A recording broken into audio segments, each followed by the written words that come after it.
The first time Rose Harper realized the roses were watching her, she was standing in the ruins of a monastery outside Naples with blood on her hands and a mafia boss pointing a gun at the man who had just tried to kill her. Rain poured through the broken ceiling.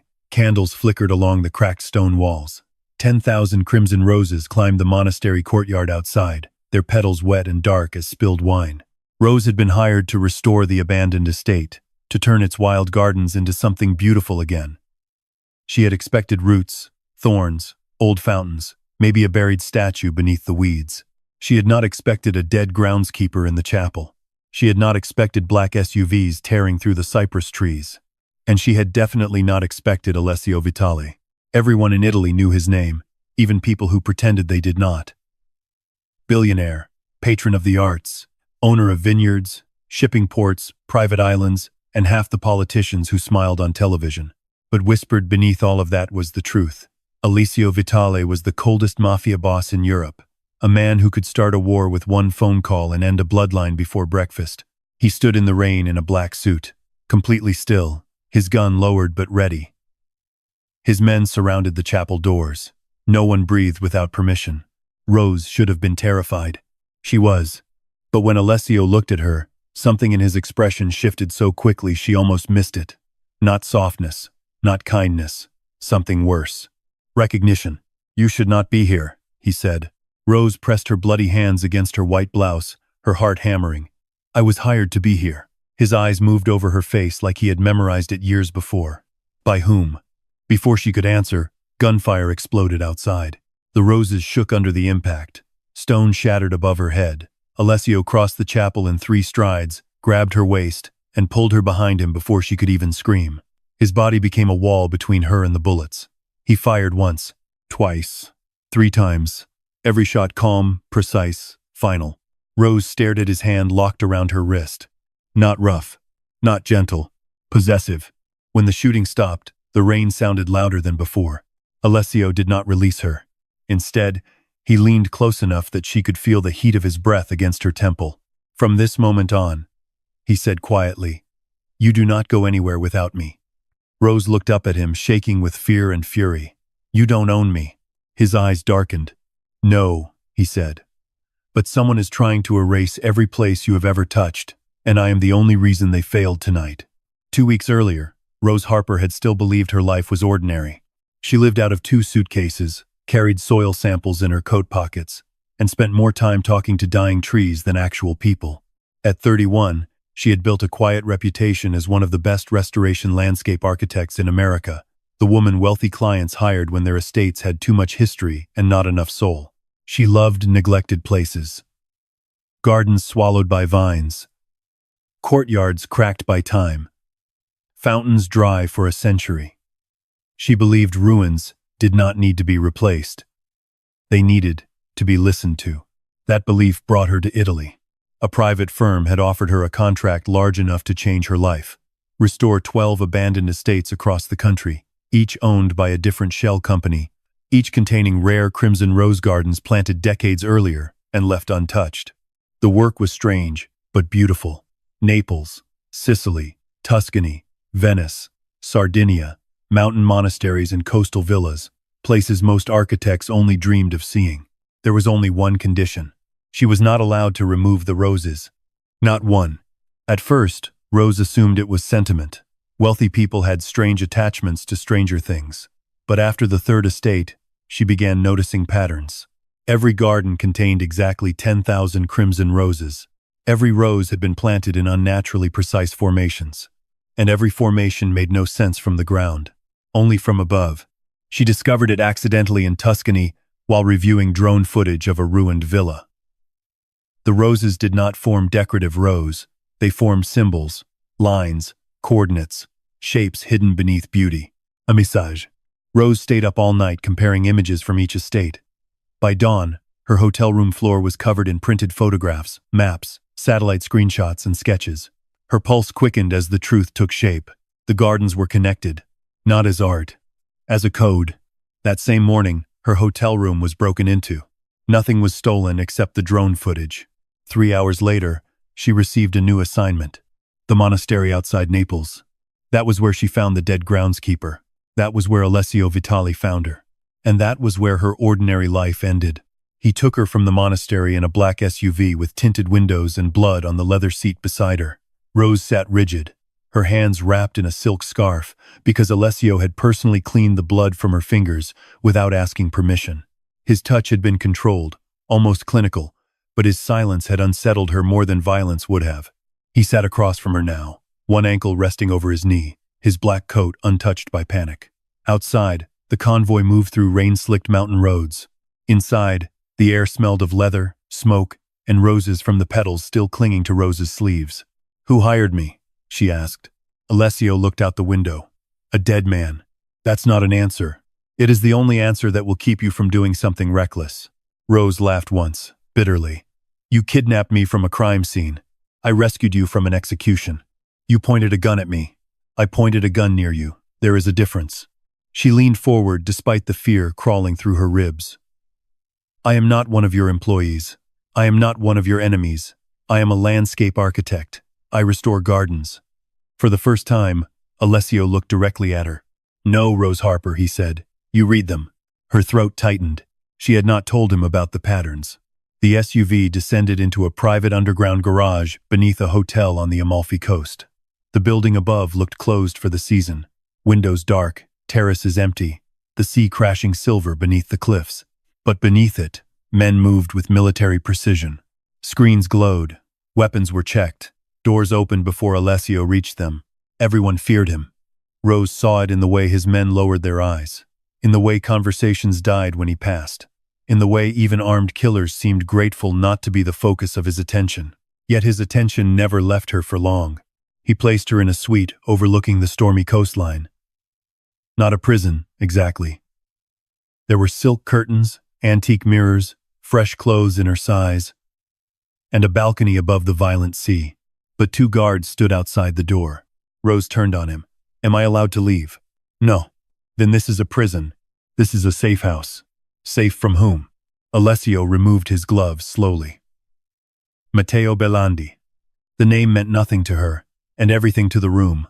One guard looked away. Another touched the weapon beneath his jacket. Alessio noticed.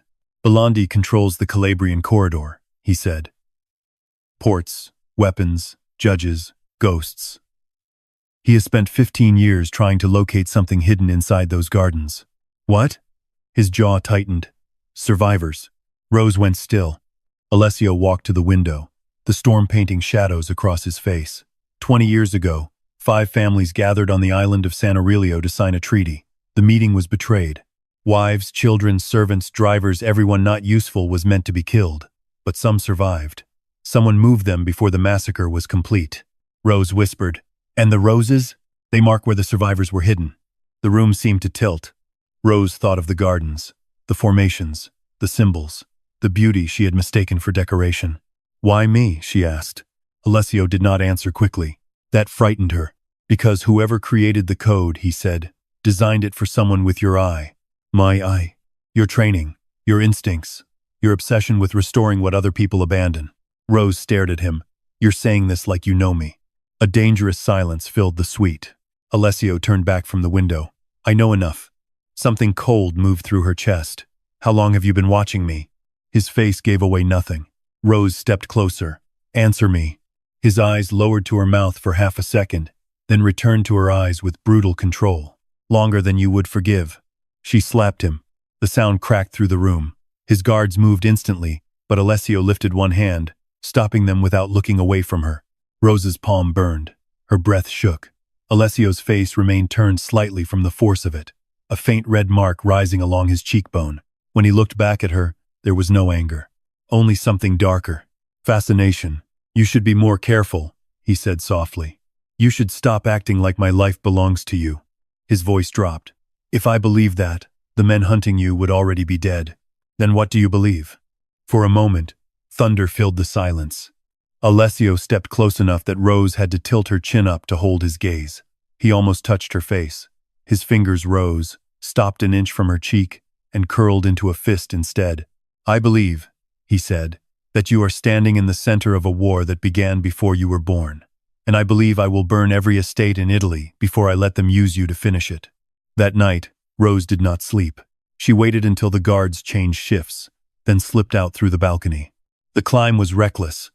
The rain made the stone slick beneath her hands.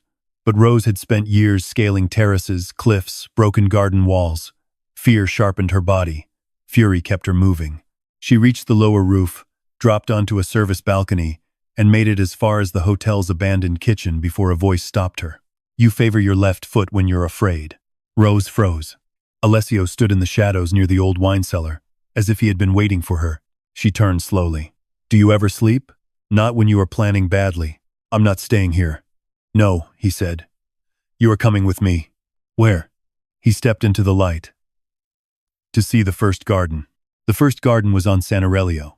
They reached the island by helicopter at dawn. From above, Rose saw black cliffs, white surf, and an abandoned villa at the center of the island, like a corpse left under the sun. The rose garden stretched behind it in a vast crimson spiral, overgrown but unmistakably deliberate. Rose stood at the edge of the helicopter pad, wind whipping her hair across her face. Alessio watched the villa, not the view. "This is where the massacre happened," she said. "Yes." "Were you there?" His expression did not change, but the silence around him did. "Yes." Rose's anger faltered. He began walking before she could ask more. She followed through cracked marble corridors and rooms stripped by time. Bullet holes still marked the walls. A chandelier lay shattered across the ballroom floor.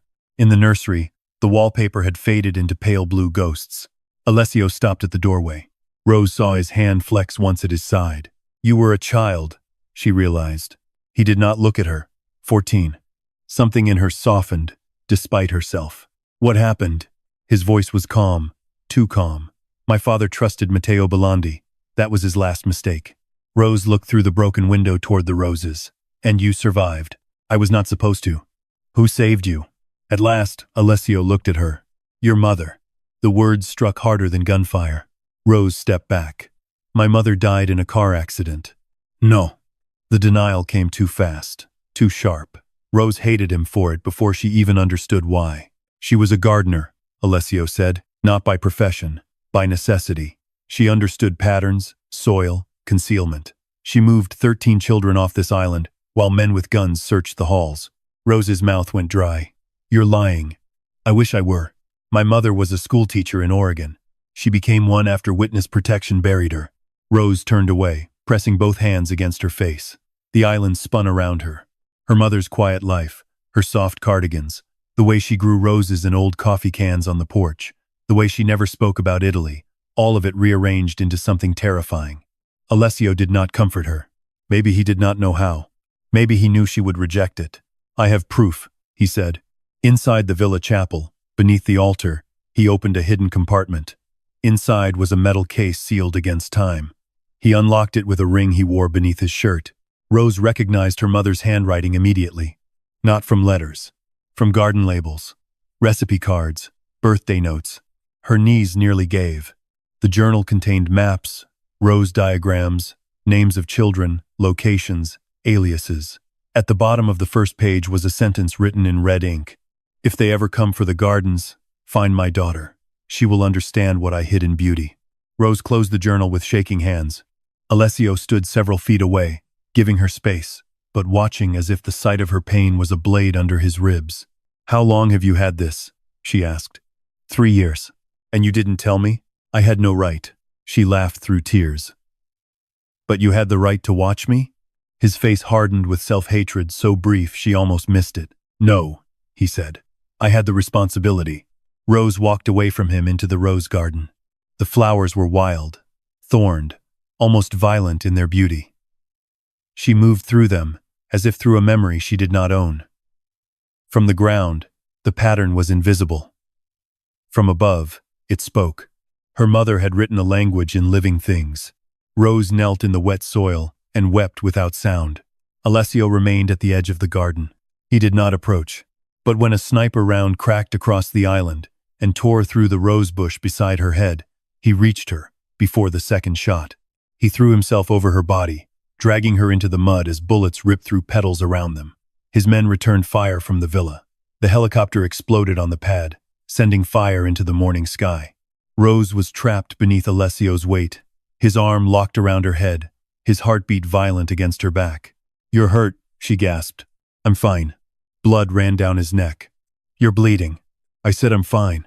Another bullet struck the stone fountain above them. Shards rained down.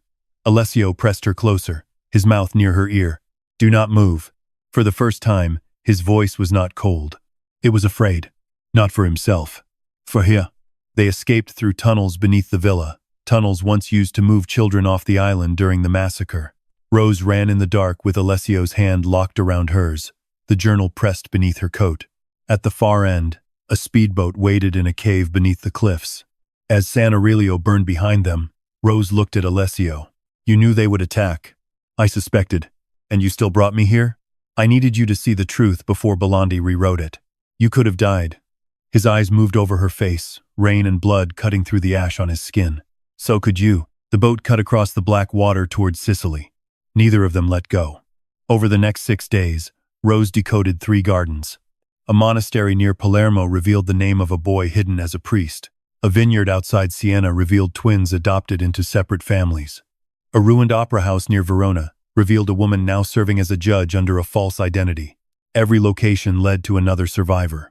Every survivor meant another threat to Matteo Belandi. And every decoded garden brought Belandi closer to Rose. She and Alessio moved through Italy, like fugitives wrapped in luxury and danger. Candlelit villas, rooftop helipads, dark hotel corridors, hidden safe houses behind wine cellars, black SUVs racing through rain, armed men waiting outside bedroom doors, while Rose pretended not to hear them. Forced proximity became its own kind of war. Alessio never touched her unless necessary. That became worse. His restraint filled every room.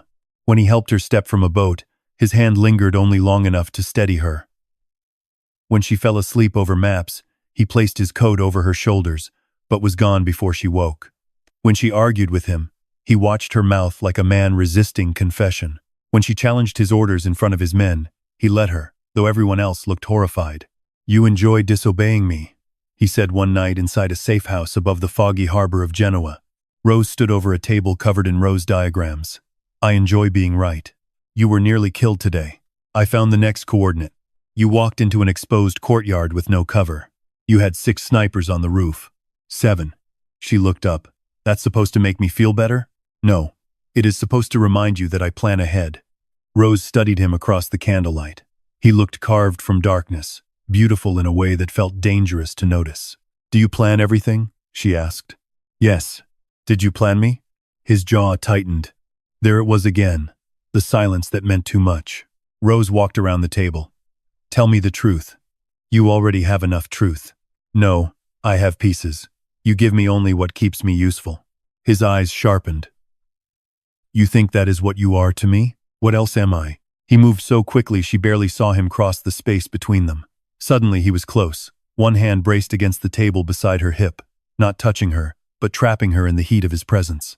"You are the reason I have not slept more than 3 hours in 7 days, he said. "You are the reason men who have feared me for 20 years now think I am vulnerable. You are the reason I hesitate before giving orders I would once have given without blinking." Rose's breath caught. Alessio's gaze dropped to her lips. "Do not ask me what you are to me," he said quietly, "unless you are prepared to hear something unforgivable." A knock struck the door. They separated instantly. One of Alessio's men entered, pale. Belandi released the photographs. Public scandal hit before dawn. Images of Rose and Alessio appeared across every European news channel. Rose leaving safe houses. Rose entering private jets. Rose standing beside him in gardens. Headlines painted her as his mistress, his accomplice, the American woman helping a crime lord find hidden witnesses. Her phone filled with messages from former clients cutting ties. Her professional accounts were flooded with accusations. The world took one look at her beside a mafia boss and decided she had chosen darkness. Rose stood in the penthouse bedroom of a Milan hotel and watched her life collapse on television. Alessio entered behind her. "I can make it stop," he said. She laughed softly. "Can you erase the internet?" "Yes." She turned. That was not supposed to be a serious answer. "I can ruin every media group that printed it." "And prove them right?" His expression darkened. Rose looked back at the screen, at a photo of him holding her wrist outside the monastery. The image looked possessive, intimate, damning. "Did you ever think about what this would do to me?" she asked. "Yes. But you did it anyway. I kept you alive. You destroyed my name. I would destroy mine first. You don't have one left to destroy." The words landed harder than she intended. For a moment, something human moved behind his eyes. Then it vanished. "You're right," he said. He turned to leave. Rose should have let him. Instead, she said, "Alessio." He stopped. She had never used his first name before, not like that. His shoulders went still. "I'm angry," she said. "But I know you didn't leak those photos." "No." "Then why does it feel like you expected this?" He turned back slowly. "Because Belandi always attacks what people most want to protect. And you?" His eyes held hers. "What does he think you want to protect?" Alessio did not answer. He did not need to. That night, Rose found the surveillance room. Not by accident. Alessio's men underestimated her because she was not armed. They forgot she could read landscapes, routes, patterns. Buildings had routes too, and she knew how to follow them. Behind a false wall beneath the penthouse, she discovered screens showing every safe house, every garden, every route they had taken. And then she found the archived files. Her life. Years of it. Photographs outside. University lectures. Her first restoration project in Vermont. Her mother's funeral. Her apartment in Portland. Her old pickup truck. Her greenhouse. Her accepting the Italy contract. Rose stood frozen before the screens, nausea rising in her throat. Alessio appeared in the doorway behind her. He did not look surprised. "How long?" she asked. His voice was rough. "Since your mother's journal was found." 3 years. "Yes." "You watched me grieve." "Yes." "You watched me work, travel, live alone." "Yes." She turned on him, tears burning hot now. "Were you ever going to tell me?" "When it became necessary." "When I became useful?" His face hardened. "When you became endangered. I was a person before I was endangered." "I know." "No, you don't. Because people don't do this to people. They do this to assets." Something broke across his expression then, fast and painful. "You were never an asset." "Then what was I?" His control slipped. "The last promise I had left." Silence crashed between them. Alessio looked away first. "Your mother saved my life," he said. "She made me swear that if her daughter was ever pulled back into this world, I would keep her alive. I was 14, covered in my family's blood. She put a child in my arms and told me to run. Then she turned around and walked back into the fire for the others." Rose's anger trembled under the weight of it. "She survived," Rose whispered. "For a while. Long enough to hide you. Long enough to build a life where no one could find you." Rose looked at the photographs again, her whole life reduced to evidence. "You should have come to me as a man," she said. "Not a ghost." Alessio's voice lowered. "I do not know how to be that."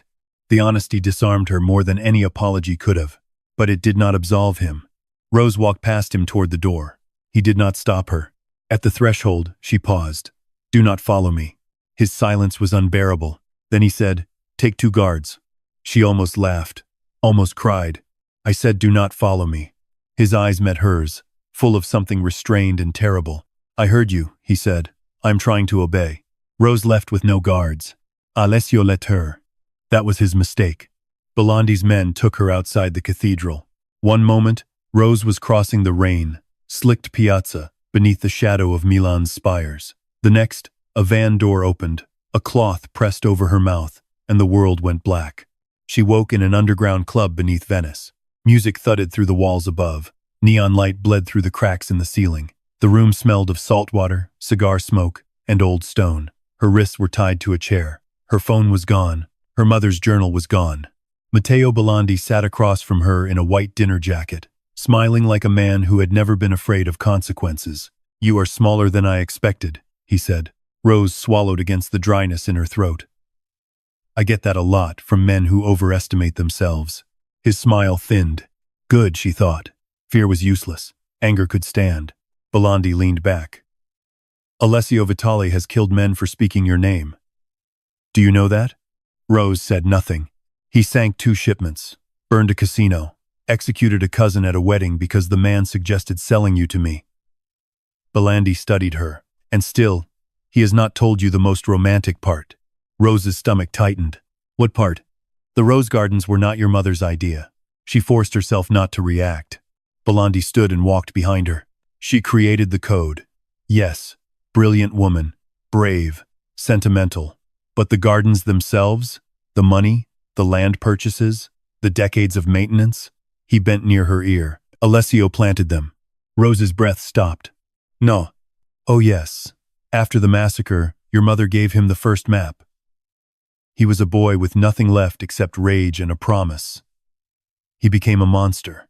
Then he spent that monstrous fortune planting roses across Europe for children he could not save himself. Belandi moved back into view. And eventually, he said, for you. Rose's throat burned. He shaped your career, Miss Harper. Anonymous scholarships, restoration grants, invitations, articles written by critics he owned.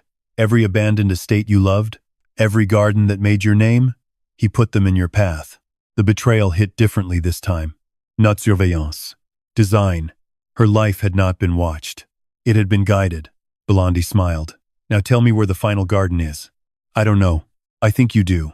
Your mother designed the code for you. Alessio protected it for you, and I intend to take it from you. Above them, the music stopped. Every guard in the room lifted his weapon. Belandi looked toward the door, annoyed. Then the lights went out. In the darkness, men began to scream. Not panic. Pine. Gunfire flashed white across the room. Rose ducked as her chair toppled sideways. Someone grabbed her, cut the ropes from her wrists, and pulled her upright. She knew his touch before she saw his face. Alessio. His hand closed around the back of her neck, steadying her. Are you hurt? His voice was calm, but his eyes were not. Rose stared at him. Blood marked his collar. His knuckles were split. Something wild and barely restrained moved beneath his skin. Did you plant them? She whispered. The world was exploding around them, and still he heard the question. His expression changed. That was answer enough. A bullet struck the pillar beside them. Alessio pulled her into his chest and fired over her shoulder. Belandi escaped through a side tunnel, laughing as smoke filled the chamber. Alessio dragged Rose through underground canals, into a waiting boat, through darkness and rain. Venice blurred past in broken gold reflections. Sirens wailed behind them. His men shouted into radios. Rose sat beside him, silent and shaking for reasons that had nothing to do with fear. At last, in a hidden boathouse beneath an abandoned palazzo, Alessio turned to her. Say it, he said. Rose looked at him. He seemed prepared for hatred, for disgust, for the final rejection he believed he deserved. You didn't just protect my life, she said. You built it. His jaw tightened. I opened doors. You walked through them. You manipulated everything. Yes. Why? His control fractured. Because your mother died saving me, he said. Because I had blood on my hands before I was old enough to shave. Because I did not know how to make anything beautiful, so I paid to preserve the things you touched.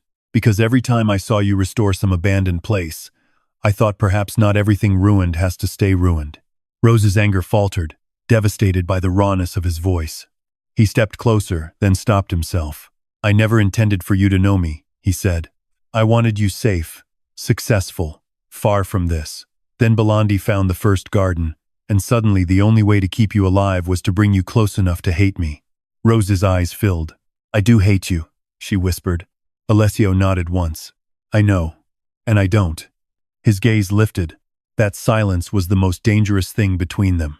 Rose looked at the blood on his shirt. You came for me. I will always come for you. You say that like a threat. It is. His voice was quiet, honest, unforgivable. Rose stepped closer. And if I ask you to stop controlling my life? He looked as if the question wounded him more deeply than any bullet. Then I will try. That's not enough. No, he said. But it is more than I have ever offered anyone. She wanted to walk away. She wanted to stay. She wanted the life he had stolen from her, and the man who had destroyed himself trying to protect it. So she did the only thing that still felt like her choice. She kissed him. For 1 second, Alessio did not move. His entire body went rigid with restraint, as if accepting tenderness might kill him faster than violence. Then his hand rose to her cheek. Careful, almost reverent. The kiss deepened. Not soft, not safe, but full of every unspoken thing between them. Anger, grief, betrayal, desire, fear. When he pulled back, his forehead rested against hers. You should not have done that, he said. Rose breathed unsteadily. Probably not. If you stay near me, Belandi will keep coming. If I leave, he'll still come. Alessio closed his eyes briefly. When he opened them, the devotion there terrified her. Then we end it. The final garden was not in Italy. It was in Oregon. Rose realized it while staring at the satellite map in Alessio's command room aboard his private jet. The formations across Europe were not just coordinates. They were fragments of a larger image. When connected, the gardens formed a rose compass pointing west, toward her childhood home. The final rose garden had been planted around the small house where Rose grew up, long before she understood why her mother never let anyone dig near the back fence. They flew through the night. By the time they reached Oregon, rain fell in silver sheets over the pine forests. Rose's old home stood at the end of a quiet road, smaller than she remembered. The porch sagged. Moss climbed the roof, but behind it, hidden beyond the tree line, thousands of crimson roses bloomed in perfect circles around an old greenhouse. Rose stood frozen. "My mother planted these," she said. Alessio shook his head. "No." She looked at him. "I did." The admission was quiet. "I came after she died," he said. "I was 21, already becoming what everyone feared. I planted them because I did not know where else to put my grief." Rose walked into the garden, rain soaking her hair and coat. The roses were older, wilder, darker than the ones in Europe. At the center stood a stone basin filled with rainwater. Beneath it, they found the vault.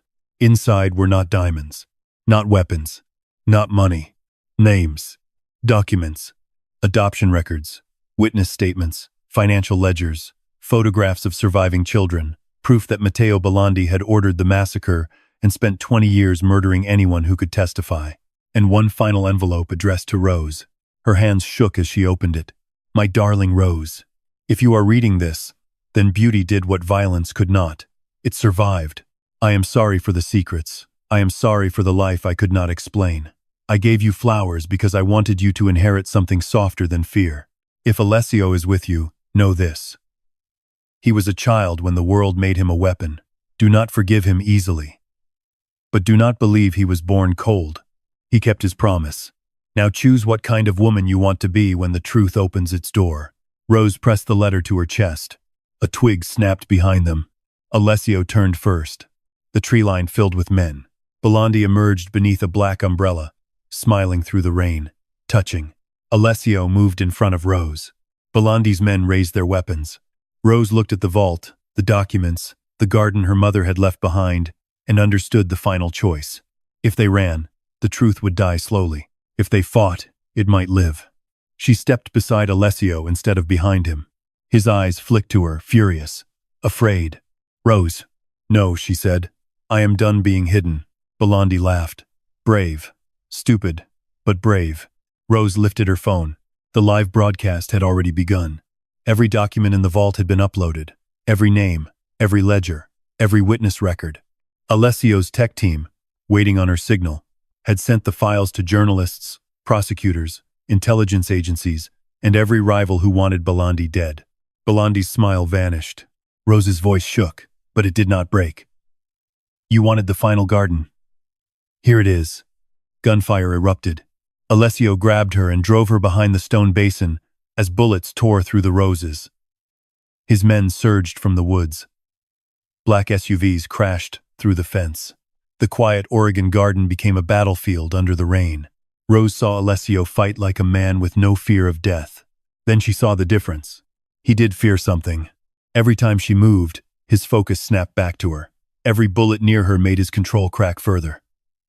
When one of Bellondi's men grabbed her from behind, Alessio crossed the garden like a storm. He killed the man with brutal efficiency, then caught Rose against him, his hand trembling in her hair. For the first time, Rose saw him lose control completely. Not in rage. In terror. "I had you," she whispered. "I was okay." His voice broke around the words. "I was not." Bellondi tried to flee through the greenhouse. Rose saw him first. So did Alessio. He raised his gun. Rose caught his wrist. Alessio looked at her, rain streaming down his face, eyes dark with the promise of violence. "He deserves it," he said. "I know. Then let me. If you kill him now, this ends as a mafia execution. If he lives long enough to stand trial, my mother wins." The conflict in him was brutal. The old Alessio would have pulled the trigger. The man her mother had saved. The monster the world feared. The boy who had planted roses because he did not know where to put grief. Slowly, painfully, Alessio lowered the gun. Belandi was taken alive. By dawn, the rain stopped. The rose garden was destroyed in places, burned and broken, petals scattered like blood across the mud. Federal vehicles lined the road. Helicopters circled above. News vans waited beyond the police barricades. Rose stood beside the greenhouse wrapped in Alessio's coat. He stood several feet away, speaking to no one, his face unreadable again. Men still feared him. Cameras still turned toward him. The world would never understand what he had been to her. Captor, protector, manipulator, weapon, promise, wound, and maybe something more dangerous than all of those. Choice. When the agents finished questioning her, Rose walked to him.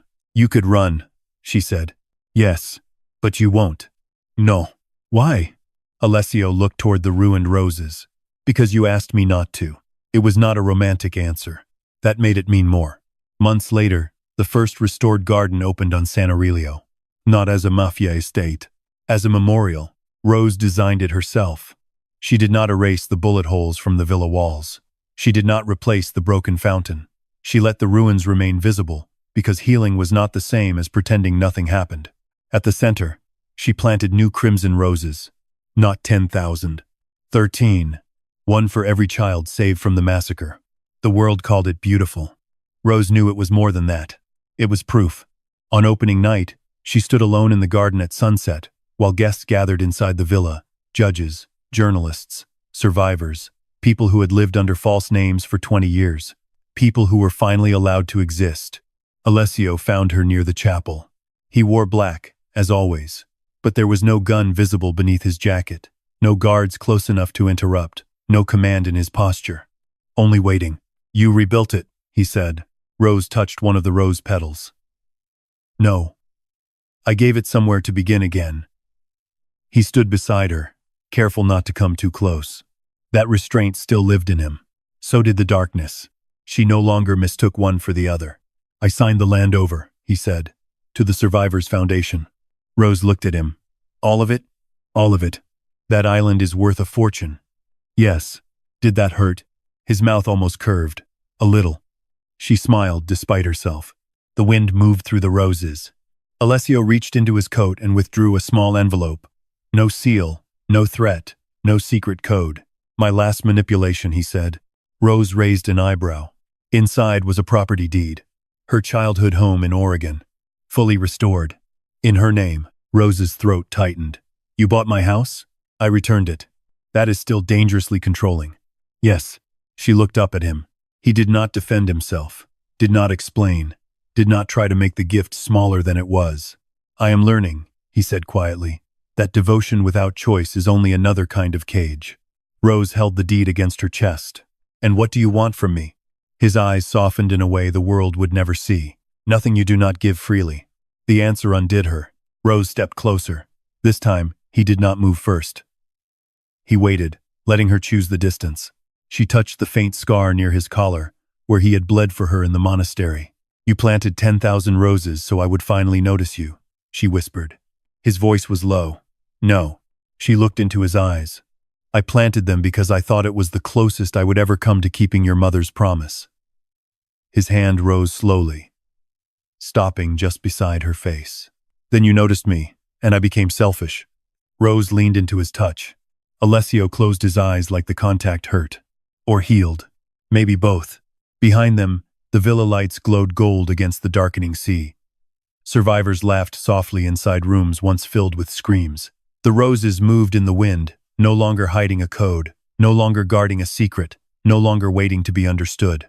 Rose kissed him beneath the ruined chapel arch as the sun disappeared into the Sicilian water. This time, there was no gunfire, no running, no blood on her hands. Only Alessio Vitale, holding her like a man who had spent his whole life protecting beauty from a distance, and had finally been allowed to stand inside it. And when Rose pulled back, she smiled against his mouth. "Next time," she said, "try sending one rose first." For the first time in years, the feared Mafia Boss laughed. Quietly, almost painfully, like something frozen inside him had finally remembered how to live.